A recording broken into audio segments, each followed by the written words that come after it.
Hi friends, ಎಲ್ಲರಿಗೂ ಜಾಗರಣ ವ್ಲಾಗ್ಸ್ಗೆ ಸ್ವಾಗತ. Karna serial ನಲ್ಲಿ ಸೋಮವಾರದ ಸಂಚಿಕೆಯಲ್ಲಿ ಏನೆಲ್ಲ ಆಗುತ್ತೆ ಅಂತ ಪೂರ್ತಿಯಾಗಿ ನೋಡ್ಕೊಂಡ್ ಬರೋಣ ಬನ್ನಿ. ಅದಕ್ಕೂ ಮುಂಚೆ ಇವತ್ತಿನ ಎಪಿಸೋಡ್ ನಲ್ಲಿ ಏನೆಲ್ಲ ಆಯ್ತು ಅಂದ್ರೆ, ಸಂಚಿಕೆಯ ಶುರುವಿನಲ್ಲಿ ಕರ್ಣ ಯೋಚನೆ ಮಾಡ್ತಾ ನಿಂತಿರ್ಬೇಕಾದ್ರೆ ನಿಧಿ ಅವನ ಹತ್ರ ಹೋಗಿ, ಏನ್ ಸರ್, ನಾವ್ ಎಷ್ಟೆಲ್ಲಾ ಪ್ಲಾನ್ ಮಾಡಿದ್ರು ಎಲ್ಲ ಊಟ ಹೊಡಿತಲ್ಲ, ನಾನು ತೆಪ್ಪಗೆ ಆ ಆಕ್ಟಿಂಗ್ ಮಾಡ್ದೆ ಹೋಗಿದ್ರೆ ಎಲ್ಲ ಸರಿ ಹೋಗಿರ್ತಿತ್ತು ಅಂತ ಕರ್ಣನ್ಗೆ ನಿಧಿ ಹೇಳ್ಬೇಕಾದ್ರೆ, ಇಷ್ಟೆಲ್ಲಾ ನೀವ್ ಮಾಡಿದ್ರೇನು ಅವ್ರು ನಿಮ್ಮನ್ನ ಮದ್ವೆ ಆಗೋದಕ್ಕೆ ರೆಡಿ ಆಗಿದ್ದಾರೆ, ಇನ್ನು ಸುಮ್ನೆ ಇದಿದ್ರೆ ಗೋವಿಂದ ಗೋವಿಂದ ಅಂತ ಕರ್ಣ ಹೇಳ್ತಿರ್ತಾನೆ. ಅಲ್ಲ ಸರ್, ಇರೋ ಟೆನ್ಷನ್ ಸಾಲ್ದು ಅಂತಂದ್ರೆ ಅದ್ರಲ್ಲಿ ನಿಮ್ ತಮಾಷೆ ಬೇರೆನಾ ಅಂತ ನಿಧಿ ಕೇಳ್ತಾಳೆ. ಹೌದು, ನಾನ್ ಫುಲ್ ಆರಾಮಾಗಿದ್ದೀನಿ ನೋಡಿ, ಆದ್ರೂ ನಾವ್ ಅಂದ್ಕೊಂಡಷ್ಟು ಈಸಿಯಾಗಿಲ್ಲ ರೀ ಇದು ಅಂತ ಕರ್ಣ ಹೇಳ್ಬೇಕಾದ್ರೆ, ಮನೆಯವರೆಲ್ಲ ಎಷ್ಟ್ ಬೇಗ ಒಪ್ಕೊಂಡ್ಬಿಟ್ರು, ಅದು ಸಾಲ್ದು ಅಂತ ಅವ್ರು ಇಲ್ಲೇನೆ ಉಳ್ಕೊಂಡಿದ್ದಾರೆ ಅಂತ ನಿಧಿ ಕರ್ಣಂಗೆ ಹೇಳ್ಬೇಕಾದ್ರೆ, ಅಷ್ಟ್ರಲ್ಲಿ ರಮೇಶ ಅಲ್ಲಿಗ್ ಬಂದು, ಏನೋ ಬಾರಿ ದೊಡ್ಡ ಗಂಡಾಂತರ ಆದಂಗಿದೆ ಅಂತ ಕೇಳ್ತಾನೆ. ಆಗ ಕರ್ಣ ಮತ್ತೆ ನಿಧಿ ಇಬ್ರು ರಮೇಶನ್ನ ನೋಡ್ತಾರೆ. ಚಿಂತೆ ಮಾಡ್ಬೇಡಿ, ನಾನಿರುವಾಗ ನಿಮ್ಗೆ ಚಿಂತೆ ಬೇಕಾಗೇ ಇಲ್ಲ. Always I am ready to help you. ನೀನ್ ಏನೇ ಹೇಳು ನಿಧಿ, ನಿನ್ ಆಕ್ಟಿಂಗ್ ಅರ್ಜುನ್ ಎದುರುಗಡೆ ಏನೇನು ಸಾಕಾಗ್ಲಿಲ್ಲ. ಎಷ್ಟು ಬೇಗ ಬಾಳ ಸಂಗಾತಿ ಪಟ್ಟನ ಗಿಟ್ಟಿಸ್ಕೊಂಡ್ಬಿಟ್ಟೆ ಅಂತ ರಮೇಶ ಹೇಳ್ಬೇಕಾದ್ರೆ, ಕರ್ಣ ಕೋಪದಿಂದ ರಮೇಶನ ಹತ್ರ ಹೋಗಿ ನಿಂತ್ಕೊಂಡು, ನೋಡಿ, ಅವ್ರ ವಿಷಯಕ್ಕೆ ಮಾತ್ರ ನೀವ್ ಹೋಗ್ಬೇಡಿ, ಏನೇ ಇದ್ರು ನನಗ್ ಹೇಳಿ ಅಂತ ಕರ್ಣ ಹೇಳ್ತಾನೆ. ಲೋ, ಏನು ಏನೋ ನೀನು ತುತ್ತು ಕೊಟ್ಟಿರೋ ತಂದೆಗಿಂತ ಮುತ್ ಕೊಟ್ಟಿರೋಳೆ ಹೆಚ್ಚಾಗ್ಬಿಟ್ಲ ನಿನಗೆ. ನನ್ ಕರುಳೆಲ್ಲ ಹಿಂಡ್ತಾ ಇದೆ ಕಣೋ. ಅಯ್ಯೋ ದೇವ್ರೆ, ವಾಟ್ ಇಸ್ ದಿಸ್ ಅಂತ ರಮೇಶ ನಾಟಕ ಮಾಡ್ತಿರ್ತಾನೆ. ಸ್ಟಾಪ್ ದಿಸ್ ನಾನ್ಸೆನ್ಸ್, ತೀರಾ ಚೀಪ್ ಆಗಿ ಬಿಹೇವ್ ಮಾಡ್ಬೇಡಿ, ನೋಡಕ್ ಆಗೋದಿಲ್ಲ ಅಂತ ಕರ್ಣ ಹೇಳ್ಬೇಕಾದ್ರೆ, ಅಲ್ಲ ಅಂಕಲ್, ಇನ್ನೊಬ್ರು ಲೈಫ್ ಜೊತೆ ಆಟ ಆಡ್ತಿದಿರಲ್ಲ, ನಿಮ್ಗೇನು ಅನ್ನಿಸ್ತಿಲ್ವಾ? ನೀವು ಈ ತರ ಮಾಡ್ತಿರೋದ್ರಿಂದ ಅದೆಷ್ಟು ಪಾಪ ಸುತ್ಕೊಂಡಿದ್ಯೋ ಏನೋ, ತುಂಬಾ ಕೇರ್ಫುಲ್ ಆಗಿರಿ ಅಂಕಲ್ ಅಂತ ನಿಧಿ ರಮೇಶನ್ಗೆ ಎಚ್ಚರಿಕೆ ಕೊಡ್ತಾಳೆ. ನೀವೇನ್ ಅಂದ್ಕೊಂಡ್ರಿ, ಮನೆಯವರೆಲ್ಲರೂ ಒಪ್ಕೊಂಡಿದ ತಕ್ಷಣ ಈ ಮದ್ವೆ ಆಗ್ಬಿಡುತ್ತೆ ಅಂತನ? ಭ್ರಮೆ ಅಂತ ಕರ್ಣ ನಗ್ನಗ್ತಾ ರಮೇಶನ್ಗೆ ಉತ್ತರ ಕೊಡ್ತಾನೆ. ಓಕೆ, ಅದು ನೋಡೇ ಬಿಡೋಣ, ಆದ್ರೆ ನನ್ನೆ ನೀನು ಗೆಲ್ಲಲಾರೆ, ಆಲ್ ದ ಬೆಸ್ಟ್, ತಿಳಿದು ತಿಳಿದು ಛಲವೇ ತಕೆ ಅಂತ ಹೇಳ್ಕೊಂಡು ರಮೇಶ ರೂಮಿಂದ ಆಚೆ ಹೋಗ್ತಾನೆ. ಸರ್, ಅವ್ರು ಯಾಕೆ ಈ ರೀತಿ? ಅವ್ರನ್ನ ನೋಡ್ತಿದ್ರೆ ಅವ್ರಿಗೆ ಚೆನ್ನಾಗಿ ಎರಡೇಟ್ ಕೊಟ್ಟು ಬುದ್ಧಿ ಕಲಿಸ್ಬೇಕು ಅಂತ ಅನ್ಸುತ್ತೆ ಅಂತ ನಿಧಿ ಹೇಳ್ಬೇಕಾದ್ರೆ, ನಿಧಿಯವರೇ, ಈ ಕುಟುಂಬ ನನ್ನನ್ನ ಸಾಕಿ ಬೆಳೆಸ್ಲಿಲ್ಲ ಅಂತ ಅಂದಿದ್ರೆ, ತಾತನ್ಗೆ ಈ ಮನೆ ಮಾನ ಮರ್ಯಾದೆ ಉಳಿಸ್ತೀನಿ ಅಂತ ಮಾತ್ ಕೊಟ್ಟಿರ್ಲಿಲ್ಲ ಅಂದಿದ್ರೆ, ಆ ಕೆಲ್ಸನ ನಾನು ಯಾವತ್ತೂ ಮಾಡ್ತಿದ್ದೆ. ಅಪ್ಪ ಅಂತ ಚಿಕ್ಕ ವಯಸ್ಸಿಂದ ಕರ್ದಿದೀನಿ ಅನ್ನೋ ಒಂದೇ ಒಂದು ಕಾರಣಕ್ಕೆ ಸಹಿಸ್ಕೋತಾ ಇದ್ದೀನಿ. ಅದು ಆ ಸಂಬಂಧಕ್ಕೆ ನಾನ್ ಕೊಡ್ತಾ ಇರೋ ಮರ್ಯಾದೆ ಹೊರತು ಆ ವ್ಯಕ್ತಿಗಲ್ಲ ಅಂತ ಕರ್ಣ ಹೇಳ್ತಾನೆ. ಹೋಗ್ಲಿ ಬಿಡಿ ಸರ್, ನನಗ್ ಅರ್ಥ ಆಗತ್ತೆ ಅಂತ ನಿಧಿ ಹೇಳಿದಾಗ, ಸದ್ಯ ಅರ್ಜುನ್ನ ಹೊರಗಡೆ ಕಳ್ಸೋದಕ್ಕೆ ಐಡಿಯಾ ಮಾಡೋಣ, ಮರಿಬೇಡಿ, ನಾವಿಬ್ರು ರ್ಯಾಂಕ್ ಸ್ಟೂಡೆಂಟ್ಗಳೇ, ಗುರಿ ಹೇಗಾದ್ರೂ ಸಾಧಿಸ್ತೀವಿ. ಆಕ್ಚುಲಿ ನಾನು ಅರ್ಜುನ್ಗೆ ಒಂದು ಥ್ಯಾಂಕ್ಸ್ ಹೇಳ್ಬೇಕು ಅಂತ ಕರ್ಣ ಹೇಳಿದಾಗ, ಥ್ಯಾಂಕ್ಸಾ, ಯಾಕೆ ಅಂತ ನಿಧಿ ಕೇಳ್ತಾಳೆ. ಅವ್ರ ಕಾರಣದಿಂದಾನೇ ಅಲ್ವಾ ನೀವು ನನ್ ಕಣ್ಣೆದುರುಗಡೆನೆ ಇರೋ ರೀತಿ ಆಯ್ತು ಅಂತ ಕರ್ಣ ಹೇಳ್ಬೇಕಾದ್ರೆ, ಅದನ್ನ ಕೇಳಿ ನಿಧಿ ನಾಚ್ಕೋತಿರ್ತಾಳೆ. ಸೇತುವೆ ಮುರಿದಲ್ಲೇ ಸ್ಥಾನ ಅಂದ್ರೆ ಇದೇ ನೋಡಿ ಅಂತ ನಿಧಿ ಹೇಳ್ಬೇಕಾದ್ರೆ, ಅದನ್ನ ಕೇಳಿ ಕರ್ಣ ಖುಷಿ ಪಡ್ತಾನೆ. ಈ ಕಡೆ ಸಂಜು ತನಗಾಗಿರೋ ಅವಮಾನಗಳನ್ನ ನೆನೆಸ್ಕೊಂಡು ರೋಡ್ ಮಧ್ಯದಲ್ಲೇ ಗಾಡಿನ ನಿಲ್ಲಿಸ್ಕೊಂಡು, ರಿಯಾ ತನ್ನನ್ನ ತುಂಬಾನೇ ಹೀಯಾಳಿಸಿದ್ಲಲ್ಲ ಅಂತ ಅದನ್ನು ನೆನೆಸ್ಕೊಂಡು ತುಂಬಾನೇ ಕೋಪ ಮಾಡ್ಕೋತಿರ್ತಾನೆ. ಏ ಕನ್ನಡಕ, ಪೊಲೀಸವರು ನನ್ನನ್ನೇ ಅರೆಸ್ಟ್ ಮಾಡೋ ರೀತಿ ಮಾಡ್ದಿಯಲ್ಲ, ಸಾಲ್ದು ಅಂತ ನನಗೆ ಆವಾಜ್ ಆಗ್ತೀಯಾ? ಈ ಸಂಜು ವಿರುದ್ಧ ನಿಂತು ಮಾತಾಡೋರ್ನ ನಾನು ಒಬ್ಬರನ್ನು ಬಿಟ್ಟಿಲ್ಲ. 2.5 ಅಡಿ ನೀನು, ಇನ್ನು ನಿನ್ನ ಬಿಡ್ತೀನ ಕನ್ನಡಕ ಅಂತ ಸಂಜು ಯೋಚನೆ ಮಾಡ್ಬೇಕಾದ್ರೆ, ಅಷ್ಟ್ರಲ್ಲಿ ಎದುರುಗಡೆಯಿಂದ ರಿಯಾ ಬರ್ತಿರ್ತಾಳೆ. ಬಾ ಬಾ, ಇವತ್ತು ನಿನ್ಗೆ ಸರಿಯಾಗಿ ಮಾಡ್ತೀನಿ ಬಾ ಅಂತ ಸಂಜು ಕೋಪದಿಂದ ತನ್ ಬೈಕ್ ನ ತುಂಬಾನೇ ಫಾಸ್ಟ್ ಆಗಿ ಓಡಿಸ್ಕೊಂಡೋಗಿ ರಿಯಾಗೆ ಗುದ್ದೋದಕ್ಕೆ ಅಂತ ಹೋಗಿ ಸಡನ್ ಆಗಿ ಗಾಡಿನ ಪಕ್ಕಕ್ಕೆ ತಿರುಗಿಸ್ತಾನೆ. ಆಗ ರಿಯಾ ಅಮ್ಮ ಅಂತ ಕಿರ್ಚ್ಕೋಬೇಕಾದ್ರೆ ಸಂಜು ಹೋಗಿ ಕೆಳಗಡೆ ಬಿದ್ದು ಅವಳು ಇಲ್ಲಿಗೆ ಬರ್ತಾಳೇನೋ ಅನ್ನೋ ರೀತಿ ಕದ್ದು ಕದ್ದು ನೋಡ್ತಿರ್ತಾನೆ. ಆಗ ರಿಯಾ ಅವನ್ ಕಡೆ ತಿರುಗಿ ನೋಡೋ ಅಷ್ಟ್ರಲ್ಲಿ ಅವನು ಕಣ್ ಮುಚ್ಕೊಂಡು ಪ್ರಜ್ಞೆ ತಪ್ಪಿರೋ ತರ ನಾಟಕ ಮಾಡ್ತಾನೆ. ಅಯ್ಯೋ ಚಿಲ್ಡ್ರೆ ಡಾಕ್ಟ್ರೆ, ಏನಾಯ್ತು ಅಂತ ರಿಯಾ ಸಂಜು ಹತ್ರ ಓಡ್ ಬರ್ತಾಳೆ. ರೀ ಚಿಲ್ಡ್ರೆ ಡಾಕ್ಟ್ರೆ, ಏನ್ರಿ ಆಯ್ತು ನಿಮ್ಗೆ, ಎದ್ದೇಳ್ರಿ ಅಂತ ರಿಯಾ ಎಷ್ಟೇ ಎಬ್ಸಿದ್ರು ಸಂಜು ಎದ್ದೇಳ್ತಿರೋದಿಲ್ಲ. ಪ್ಲೀಸ್ ಯಾರಾದ್ರೂ ಇದ್ರೆ ಬನ್ನಿ, ಕಾಪಾಡಿ ಅಂತ ರಿಯಾ ಎಲ್ರನ್ನೂ ಕರಿತಾ ಇರ್ತಾಳೆ. ಯಾರು ಇಲ್ವಲ್ಲ, ಏನ್ ಮಾಡೋದು ಅಂತ ರಿಯಾ ಯೋಚನೆ ಮಾಡ್ತಾ ತನ್ನ ಹತ್ರ ಇರೋ ವಾಟರ್ ಬಾಟ್ಲಿಂದ ನೀರ್ ತಗೊಂಡು ಅವ್ನ್ ಮುಖಕ್ಕೆ ಚಿಮ್ಕಿಸ್ತಾಳೆ. ಜಾಸ್ತಿ ಏನು ಇವ್ರಿಗೆ ಪೆಟ್ಟಾಗಿಲ್ಲ, ಅನ್ಕಾನ್ಶಿಯಸ್ ಆಗಿದ್ದಾರೆ, ಈಗ ಏನ್ ಮಾಡೋದು ಅಂತ ರಿಯಾ ಹೇಳ್ಬೇಕಾದ್ರೆ, ಸಂಜು ಬೇಕು ಅಂತಾನೆ ನಾಟಕ ಮಾಡ್ತಿರ್ತಾನೆ. ನಿಮ್ಗೇನು ಆಗೋದಿಲ್ಲ, ಡೋಂಟ್ ವರಿ, ನಾನಿದ್ದೀನಿ ಅಂತ ಹೇಳ್ತಾ ರಿಯಾ ಅವನನ್ನ ಅಲ್ಲಿಂದ ಕರ್ಕೊಂಡ್ ಹೋಗ್ತಾಳೆ. ಈ ಕಡೆ ನಿಧಿ ಜೊತೆ ಅರ್ಜುನ್ ಮದ್ವೆ ಮಾಡ್ಸೋದ ಬೇಡ್ವಾ ಅಂತ ನಿತ್ಯ ಯೋಚನೆ ಮಾಡ್ಬೇಕಾದ್ರೆ, ನಿತ್ಯ, ಅರ್ಜುನ್ ನೋಡೋದಕ್ಕೆ ತುಂಬಾನೇ ಒಳ್ಳೆ ಹುಡುಗನ್ ತರ ಕಾಣಿಸ್ತಾನೆ. ಒಬ್ರನ್ನೊಬ್ರನ್ನ ಅರ್ಥ ಮಾಡ್ಕೊಳ್ಳೋದಕ್ಕೆ ಸ್ವಲ್ಪ ಟೈಮ್ ಕೊಡ್ಬೇಕಂತೆ. ಹಂಗಂದ್ರೆ ಏನೇ ಅರ್ಥ ಅಂತ ಶಾಂತಿ ಅವರು ಕೇಳ್ಬೇಕಾದ್ರೆ, ಶಾಂತಿ ಹೊರಗಡೆಯಿಂದ ಒಳ್ಳೆಯವ್ರ ತರ ಇರ್ತಾರೆ ಅಂತ ಒಳಗೂ ಕೂಡ ಅದೇ ರೀತಿ ಇರ್ತಾರೆ ಅಂತ ಅಲ್ವಲ್ಲ ಅಂತ ನಿತ್ಯ ಕೇಳ್ತಾಳೆ. ಮೂರ್ಜಡೆ ನಾವು ಒಂದ್ ಸೀರೆ ತಗೋಬೇಕಾದ್ರೆ ಅದ್ರ ಬಣ್ಣ ಹೇಗಿದೆ, ಜರಿ ಹೇಗಿದೆ, ಅದ್ರ ಬಟ್ಟೆ ಹೇಗಿದೆ ಅಂತ ನೋಡ್ಬಿಡ್ತಾನೆ ತಗೊಳ್ಳೋದು. ಇನ್ನು ಜೀವನ ಪೂರ್ತಿ ಜೊತೆಲಿರೋನ್ನ ಪರೀಕ್ಷೆ ಮಾಡೋದ್ರಲ್ಲಿ ಅರ್ಥ ಇದೆ ಕಣೆ. ನಿತ್ಯ ಯೋರ್ ರೈಟ್ ಅಂತ ಮಹಾಲಕ್ಷ್ಮಿ ಅವರು ಹೇಳ್ತಿರ್ತಾರೆ. ನಾವಿವಾಗ ಎಮೋಷನ್ಸ್ ನ ಪಕ್ಕಕ್ಕಿಟ್ಟು ಪ್ರಾಕ್ಟಿಕಲ್ ಆಗಿ ಅರ್ಜುನ್ ಎಂತೋರು ಅಂತ ನಾವೆಲ್ರೂ ಸೇರ್ಕೊಂಡು ಟೆಸ್ಟ್ ಮಾಡ್ಬೇಕು. ಬನ್ನಿ ಶೈರಿ ಬಂದೆ ಅಂತ ಹೇಳ್ತಾ ನಿತ್ಯ ಒಂದು ಪೇಪರ್ ಮತ್ತೆ ಪೆನ್ ತಗೊಂಡ್ ಬರ್ತಾಳೆ. ನಿತ್ಯ ಯಾಕೆ ಇದೆಲ್ಲ ಅಂತ ಶಾಂತಿ ಅವರು ಕೇಳ್ಬೇಕಾದ್ರೆ, ನೋಡು ಶಾಂತಿ, ಇದನ್ನೆಲ್ಲ ಬರೀ ಬಾಯಿ ಮಾತಲ್ಲಿ ಡಿಸೈಡ್ ಮಾಡೋದಕ್ಕಾಗೋದಿಲ್ಲ. ಈಗ ನಾವು ಒಂದಷ್ಟು ಕ್ವಾಲಿಟೀಸ್ ನ ಲಿಸ್ಟ್ ಮಾಡ್ತಾ ಹೋಗ್ಬೇಕು. ಅದ್ ಎಲ್ಲಾನು ಅರ್ಜುನ್ ಅಲ್ಲಿ ಇದೆಯಾ ಅಂತ ನಾವು ಟೆಸ್ಟ್ ಮಾಡ್ಬೇಕು ಅಂತ ನಿತ್ಯ ಹೇಳಿದಾಗ, ಆದ್ರೂ ಅವ್ರನ್ನ ತೀರಾ ಅನುಮಾನ ಪಟ್ಟಂಗಾಗೋದಿಲ್ವಾ ಅಂತ ಶಾಂತಿ ಕೇಳ್ತಾರೆ. ನಾನೊಂದ್ಸಲ ಮೋಸ ಹೋಗಿದ್ದೀನಿ, ಆದ್ರೆ ನಿಧಿ ವಿಷಯದಲ್ಲಿ ನಾನ್ ಯಾವ್ದೇ ಕಾರಣಕ್ಕೂ ರಿಸ್ಕ್ ತಗೊಳ್ಳೋದಿಲ್ಲ. ಈ ಜಗತ್ತಲ್ಲಿರೋ ಬೆಸ್ಟ್ ಹುಡುಗ ನನ್ ತಂಗಿಗೆ ಸಿಗ್ಬೇಕು ಅಂತ ನಿತ್ಯ ಹೇಳ್ಬೇಕಾದ್ರೆ, I am completely with your honour ಅಂತ ಮಹಾಲಕ್ಷ್ಮಿ ಅವರು ಹೇಳ್ತಾರೆ. ಸರಿಯಪ್ಪ, ನಿಂಗಿಷ್ಟ ಬಂದಂಗೆ ಮಾಡು ಅಂತ ಶಾಂತಿ ಅವರು ಹೇಳ್ತಾರೆ. ಓಕೆ, ಈಗ ನಾನು ಚೆಕ್ ಲಿಸ್ಟ್ ಬರಿತಾ ಹೋಗ್ತೀನಿ. ಇಬ್ರು ಒಂದೊಂದು ಪಾಯಿಂಟ್ ನ ಹೇಳ್ತಾ ಹೋಗಿ. ಶಾಂತಿ ನೀವೇ ಫಸ್ಟ್ ಹೇಳು ಅಂತ ನಿತ್ಯ ಕೇಳ್ಬೇಕಾದ್ರೆ, ಏನ್ ಗೊತ್ತಾ, ಯಾವ್ದೇ ವ್ಯಕ್ತಿ ತನಿಗಿಂತ ಹಿರಿಯರ್ ಜೊತೆ ಹೇಗ್ ನಡ್ಕೋತಾನೆ, ತನಿಗಿಂತ ಕಿರಿಯರ್ ಜೊತೆ ಹೇಗ್ ನಡ್ಕೋತಾನೆ ಅನ್ನೋದ್ರಲ್ಲಿ ಅವ್ನ್ ನಡವಳಿಕೆ ಗೊತ್ತಾಗತ್ತೆ ಅಂತ ಶಾಂತಿ ಹೇಳಿದಾಗ, ಹಾ ಸೂಪರ್ ಪಾಯಿಂಟ್ ಶಾಂತಿ ಅಂತ ಹೇಳ್ತಾ ನಿತ್ಯ ಆ ಪಾಯಿಂಟ್ ನ ಬರ್ಕೋತಾಳೆ. ತುಂಬಾ ಒತ್ತಡ ಆದಾಗ, ಕೋಪ ಬಂದಾಗ ಹೇಗ್ ನಡ್ಕೋತಾನೆ ಅಂತ ಪರೀಕ್ಷೆ ಮಾಡ್ಬೇಕು ಅಂತ ಮಹಾಲಕ್ಷ್ಮಿ ಅವರು ಹೇಳ್ತಾರೆ. ಆಮೇಲೆ ಕೋಪ ಬಂದ್ರೆ ಅವ್ನ್ ಕೂಗಾಡ್ತಾನ, ಕೈಯಲ್ಲಿಂದ ಏನಾದ್ರೂ ಎಸಿತಾನ, ಇಲ್ಲ ಚಾಕ್ಲೇಟ್ ಬಾಯ್ ತರ ಕೂಲ್ ಆಗಿರ್ತಾನ ಅಂತ ನೋಡ್ಬೇಕು ಅಂತ ಮಹಾಲಕ್ಷ್ಮಿ ಅವರು ಹೇಳಿದಾಗ, ಗುಡ್, ಇದು ಒಳ್ಳೆ ಪಾಯಿಂಟ್ ಅಂತ ನಿತ್ಯ ಆ ಪಾಯಿಂಟ್ ನು ಬರ್ಕೋತಾಳೆ. ಅವ್ರಿಗೆ ನಿಜವಾಗ್ಲೂ ಹೆಣ್ಮಕ್ಳು ಇಂಡಿಪೆಂಡೆಂಟ್ ಆಗಿ ಇರ್ಬೇಕಾ ಅಥವಾ ಸುಮ್ನೆ ಎಲ್ರ ಮುಂದೆ ಡೈಲಾಗ್ ಹೇಳಿದ್ರ ಅಂತ ಚೆಕ್ ಮಾಡ್ಬೇಕು ಅಂತ ನಿತ್ಯ ಹೇಳ್ತಾಳೆ. ಗೊಂದಲ ಆದಾಗ ಹೇಗೆ ನಿರ್ಧಾರ ತಗೋತಾನೆ ಅಂತ ನೋಡ್ಬೇಕು ಅಂತ ಮಹಾಲಕ್ಷ್ಮಿ ಅವರು ಹೇಳ್ತಾರೆ. ಬೇರೆಯವ್ರ ಮೇಲೆ ಎಷ್ಟು ಡಿಪೆಂಡ್ ಆಗ್ತಾರೆ, ದುಡ್ನ ಹೇಗೆ ಹ್ಯಾಂಡಲ್ ಮಾಡ್ತಾರೆ, ನಮ್ ನಿಧಿಗೆ ನಿಜವಾಗ್ಲೂ ಲೈಫ್ ಪಾರ್ಟ್ನರ್ ಆಗೋದಕ್ಕೆ ಅವ್ರಿಗೆ ಯೋಗ್ಯತೆ ಇದೆಯಾ ಅಂತ ನಾವು ಪ್ರತಿ ಕ್ಷಣ ಅವ್ರನ್ನ ಅಬ್ಸರ್ವ್ ಮಾಡ್ತಿರ್ಬೇಕು ಅಂತ ನಿತ್ಯ ಹೇಳ್ತಾಳೆ. ಆಮೇಲೆ ಇನ್ನೊಂದ್ ವಿಷಯ, ಅವನು ಫೋನ್ಗೆ ಅಡಿಕ್ಟ್ ಆಗಿರ್ಬಾರ್ದು. ಯಾವಾಗ ನೋಡಿದ್ರು ಫೋನ್ ಇಟ್ಕೊಂಡ್ ಮಾತಾಡೋದು ಏನೇ ಸರಿ ಅಲ್ವೇನೆ ಅಂತ ಮಹಾಲಕ್ಷ್ಮಿ ಅವರು ಹೇಳ್ಬೇಕಾದ್ರೆ, ನನ್ ಯಾಕೋ ಇದೆಲ್ಲ ತುಂಬಾ ಜಾಸ್ತಿ ಆಯ್ತು ಅಂತ ಅನ್ನಿಸ್ತಿದೆ, ನಿಮ್ಗ್ ಅನ್ನಿಸ್ತಿಲ್ವಾ ಅಂತ ಶಾಂತಿ ಕೇಳ್ತಾರೆ. ಏನಿ ಸುಮ್ನೆ ಇರೆ ಅಂತ ಮಹಾಲಕ್ಷ್ಮಿ ಅವರು ಹೇಳ್ಬೇಕಾದ್ರೆ, ಹಾಯ್ ಹಾಯ್ ಹಾಯ್, ಏನು ಎಲ್ರು ತುಂಬಾನೇ ಡೀಪ್ ಆಗಿ ಡಿಸ್ಕಸ್ ಮಾಡ್ತಿದ್ದೀರಾ ಅಂತ ಹೇಳ್ತಾ ಅರ್ಜುನ್ ಅಲ್ಲಿಗ್ ಬರ್ತಾನೆ. ಆಗ ನಿತ್ಯ ತನ್ನ ಕೈಯಲ್ಲಿರೋ ಪೇಪರ್ ನ ಬಚ್ಚಿಟ್ಕೋತಾಳೆ. ನಾನು ನಿಮ್ ಚರ್ಚೆಯಲ್ಲಿ ಪಾಲ್ಗೊಳ್ಬೋದಾ ಅಂತ ಅರ್ಜುನ್ ಕೇಳಿದಾಗ, ಅದು ನಾವು ಸೀರಿಯಲ್ ಬಗ್ಗೆ ಡಿಸ್ಕಸ್ ಮಾಡ್ತಾ ಇದ್ವಿ, ಬೇಕಿದ್ರೆ ಜಾಯಿನ್ ಆಗ್ಬೋದು ಅಂತ ನಿತ್ಯ ಕೇಳ್ಬೇಕಾದ್ರೆ, oh so I am so sorry, ನನಗೂ ಸೀರಿಯಲ್ಗೂ ತುಂಬಾನೇ ದೂರ, ಟಿವಿಲಿ ಏನ್ ಬರುತ್ತೆ ಅಂತಾನೆ ನನಗ್ ಗೊತ್ತಿಲ್ಲ, ನೀವ್ ಕಂಟಿನ್ಯೂ ಮಾಡಿ, ಗುಡ್ ನೈಟ್ ಅಂತ ಹೇಳ್ತಾ ಅರ್ಜುನ್ ಅಲ್ಲಿಂದ ಹೋಗ್ತಾನೆ. ಇದೆಲ್ಲ ಸರಿ ಕಣೆ, ಆದ್ರೂ ಇದನ್ನೆಲ್ಲ ಹೇಗೆ ಪರೀಕ್ಷೆ ಮಾಡೋದು ಅಂತ ಶಾಂತಿ ಅವರು ಕೇಳ್ಬೇಕಾದ್ರೆ ನಿತ್ಯ ಯೋಚನೆ ಮಾಡ್ತಿರ್ತಾಳೆ. ನಿತ್ಯ, ನೀನೇನಾದ್ರೂ ಒಂದು ತೊಂದ್ರೆ ಕೊಟ್ಟು ಅವನ್ಗೆ ಸಿಟ್ಟು ಬಂದು ಒಂದಕ್ಕೆ ಮೂರಾದ್ರೆ ಮಾತ್ರ ನಾನಂತೂ ಸುಮ್ನೆ ಇರೋದಿಲ್ಲ ಅಂತ ಶಾಂತಿ ನಿತ್ಯಂಗೆ ವಾರ್ನಿಂಗ್ ಕೊಡ್ತಾರೆ. ನಾವು ಟೆಸ್ಟ್ ಮಾಡ್ತಿದೀವಿ ಅಂತ ಅವನ್ಗೆ ಗೊತ್ತಾಗ್ಬಾರ್ದು. ಈ ಪತ್ತೆದಾರಿಗಳು ಇರ್ತಾರಲ್ಲ, ಡಿಟೆಕ್ಟಿವ್, ಆ ರೀತಿ ಕೆಲ್ಸ ಮಾಡ್ಬೇಕು ಏನೇ ಅಂತ ಮಹಾಲಕ್ಷ್ಮಿ ಅವರು ಹೇಳ್ತಾರೆ. ಒಳ್ಳೆ ಡಿಟೆಕ್ಟಿವ್ ಯಾರ್ ಗೊತ್ತಾ ಅಂತ ನಿತ್ಯ ಕೇಳ್ಬೇಕಾದ್ರೆ, ಯಾರು ಅಂತ ಮಹಾಲಕ್ಷ್ಮಿ ಅವರು ಹೇಳ್ತಾರೆ, ನಮ್ ಕರ್ಣ ಅಂತ ನಿತ್ಯ ಹೇಳಿದಾಗ, ಕರೆಕ್ಟ್ ಆಗಿ ಹೇಳ್ದೆ ಕಣೆ ಅಂತ ಮಹಾಲಕ್ಷ್ಮಿ ಅವರು ಹೇಳ್ತಾರೆ. ನಾನ್ ಇವಾಗ್ಲೇ ಹೋಗಿ ಕರ್ಣನ ಹತ್ರ ಮಾತಾಡ್ತೀನಿ ಅಂತ ನಿತ್ಯ ಹೇಳಿದಾಗ, ಮಾತಾಡು ಮಾತಾಡು, ಅವನನ್ನ ಒಪ್ಸು ಅಂತ ಮಹಾಲಕ್ಷ್ಮಿ ಅವರು ಹೇಳ್ತಾರೆ. ಸರಿ ಆಯ್ತು ಅಂತ ನಿತ್ಯ ಕರ್ಣನ ಹತ್ರ ಮಾತಾಡೋದಕ್ಕೆ ಅಂತ ರೂಮ್ಗೆ ಹೋಗ್ತಾಳೆ. ಈ ಕಡೆ ರಿಯಾ ಸಂಜುನ ಕರ್ಕೊಂಡು ಮನೆಗ್ ಬರ್ತಾಳೆ. ಸಂಜುನ ನೋಡ್ತಿದ್ದಂಗೆ ರೋಜಿಗೆ ಶಾಕ್ ಆಗುತ್ತೆ. ರಿಯಾ, ಸಂಜುಗೆ ಏನಾಯ್ತು ಅಂತ ರೋಜಿ ಕೇಳ್ಬೇಕಾದ್ರೆ, ಬೈಕ್ ಸ್ಕಿಡ್ ಆಗಿ ಆಕ್ಸಿಡೆಂಟ್ ಆಯ್ತು ಅಂತ ರಿಯಾ ಹೇಳ್ತಾಳೆ. ಇರು, ಕರ್ಣಂಗೆ ಫೋನ್ ಮಾಡ್ತೀನಿ ಅಂತ ಹೇಳ್ತಾ ರೋಜಿ ಅವರು ಒಳಗಡೆ ಹೋದ್ರೆ, ಏನೋ ಕೆಲ್ಸ ಇದೆ ಅಂತ ಹೇಳಿ ರಿಯಾನು ಇನ್ನೊಂದ್ ಕಡೆ ಹೋಗ್ತಾಳೆ. ಆಗ ಸಂಜು ಕಣ್ಬಿಟ್ಟು, ನೋನು ಯಾವ್ದೇ ಕಾರಣಕ್ಕೂ ಆ ಕರ್ಣಂಗೆ ಕಾಲ್ ಮಾಡ್ಬಾರ್ದು, ನನ್ ಪ್ಲಾನ್ ಎಲ್ಲ ಉಲ್ಟಾ ಹೊಡೆದ್ಬಿಡುತ್ತ ಮೇಲೆ ಅಂತ ಹೇಳ್ತಾ ಮತ್ತೆ ಕಣ್ ಮುಚ್ಕೊಂಡ್ಬಿಡ್ತಾನೆ. ಅಷ್ಟ್ರಲ್ಲಿ ರಿಯಾ ಮತ್ತೆ ರೋಸಿ ಇಬ್ರು ಅಲ್ಲಿಗ್ ಬಂದು ಕರ್ಣನ್ಗೆ ಫೋನ್ ಮಾಡೋದಕ್ಕೆ ನೋಡ್ತಿರ್ತಾರೆ. ಆಗ ಇದ್ದಕ್ಕಿದ್ದಂಗೆ ಎಚ್ಚರ ಆದೊಂತರ ಸಂಜು ನಾಟಕ ಮಾಡ್ತಾನೆ. ಅಜ್ಜಿ ನೋಡಲಿ, ಅಂತೂ ಇಂತೂ ಇವ್ರಿಗೆ ಪ್ರಜ್ಞೆ ಬಂತು ಅಂತ ರಿಯಾ ಖುಷಿಯಿಂದ ಹೇಳ್ತಾಳೆ.